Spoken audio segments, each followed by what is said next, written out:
Okay, so trying to basically detoxify some wood that I want to put into one of my aquariums. I'm doing an experiment with this piece here. There's 2 pieces of wood. It's been soaking in this bucket of water for about 2 days now. I just put some hydrogen peroxide in there, probably about maybe a half a cup, and it seems like it's pulling toxins out of the wood. I got this little jar in there to kind of weight it down because it was starting to get it was still kind of buoyant. I boiled it for about probably an hour.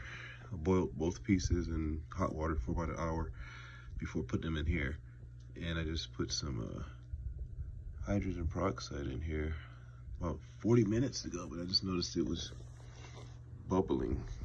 So I'm assuming that's a good thing.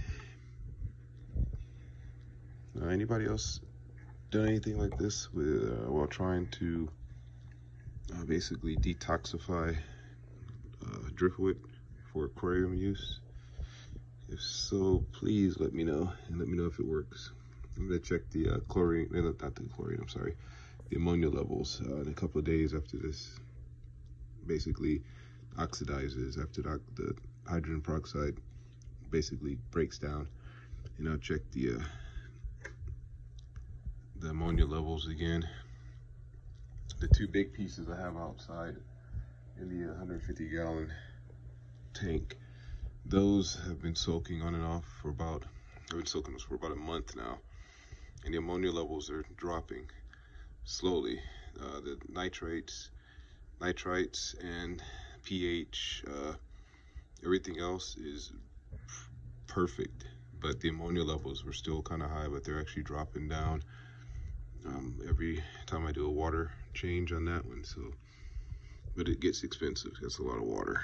I've done 4 changes, so it's about 400 gallons of water that I've dumped. So yeah, if anybody has any input or anything, let me know.